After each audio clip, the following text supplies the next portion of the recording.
Back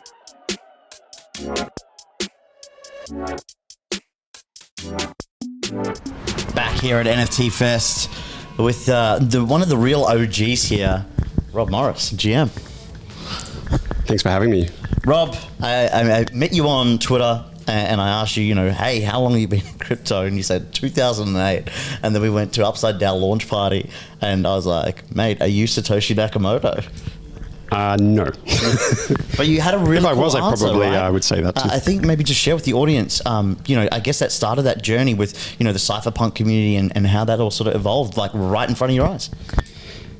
Yeah, I mean, I was very distracted back in 2008, so I read the white paper the day it was released, courtesy of a friend who's a cypherpunk who sent it to me, and I thought it was very interesting. And I was trying to build a kind of traditional, what I call traditional disruptive tech business, and that was taking up a lot of my time. So crypto was sort of just like a side interest for me for a few years. Having said that, we were mining it and doing other stuff along the way. Almost made something like Litecoin before Charlie Lee did, but he beat us to the punch. So then we thought everything in crypto's been done, and didn't do it. That was in 2010, I think. Yeah, wow. What was the community like in 2010? I know someone who tried to run the first kind of Bitcoin meetup in Sydney and no one showed up, basically, because it was all through forums and very different to what you have today. So walk me through, what was it like in those early days? When was your first meetup? Gee, I don't think I went to any crypto meetups for years. For years. I don't know how active other people were in doing that.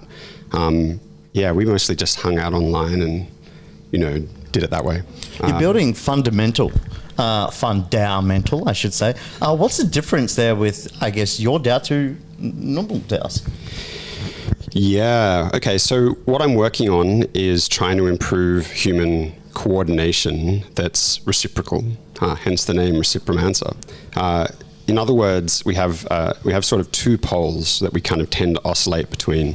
On the one hand, we have sort of hierarchical control or coordination, essentially by somebody telling someone else what to do. And on the other hand, we have anarchy, or in other words, decentralization, where everyone can do what they want.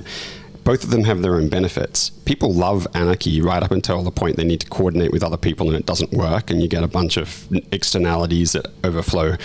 And control is very effective in the short term. You see a problem, management by finesse step in, figure out a solution, tell everyone what to do and do it. But the problem is that it's unfair.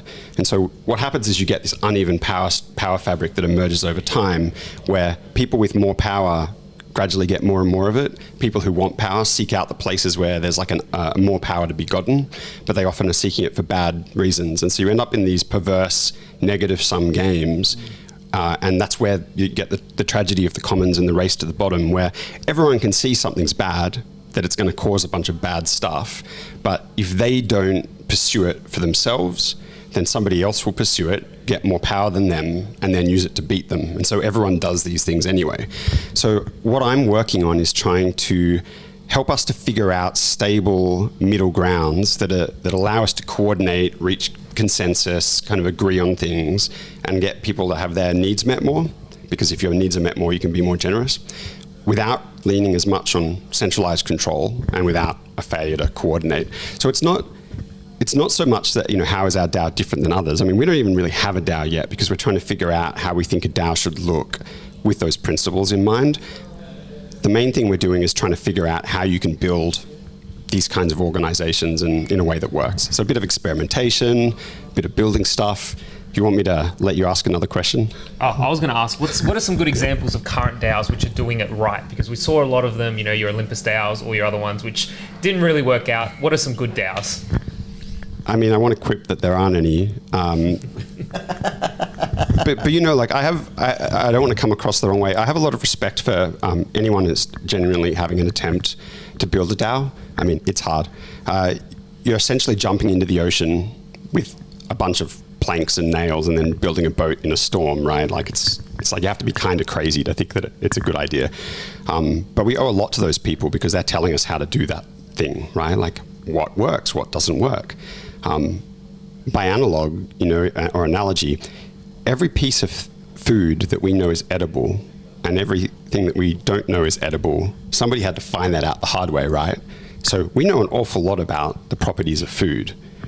that's been a lot of communal effort by some very brave people who were probably really hungry, just ate something and, oh yeah, Fred died, Mary lived, maybe we can eat that thing. Oh no, we have to wash it in the river and cook it first. It's kind of like the same thing. Having said that, I am a big fan of like the Moloch approach. I think that they're kind of like, you know, it's like a minimum viable DAO that other people can kind of like inherit and use. And I think that the stuff that Kevin Awoki is working on with the green pill movement and regenerative cryptonomics is very interesting. They're going in a direction that I think is like has a lot of promise. And you know, also not a crypto guy, but Daniel Schmachtenberger really nails the definition of the problem and why we need this really badly. He's got a series called In Search of a Third Attractor, I think it is called. It's about 5 hours worth of podcast, but if you listen to that, you'll understand exactly what I'm trying to do with Fundamental. What's your biggest ick in Web3? I'm not a really judgy person. There's obviously a lot of low-hanging fruit. By ick, you mean like something that I don't like, right? Or you know, or are we talking about my biggest fuck up? Something you see like, don't like that.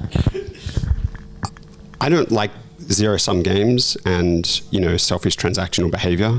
I mean, I understand why people do it, and I think we have to systematically solve incentives. You know, in other words, I think it's often looks like player versus player, but it's actually player versus system.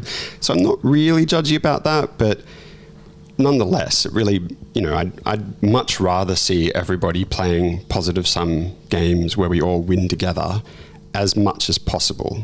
And so, you know, when you get people essentially leveraging the system and value dynamics and so on in order for their own selfish gain and then extracting that value from the system, that's highly suboptimal for both them and everyone else.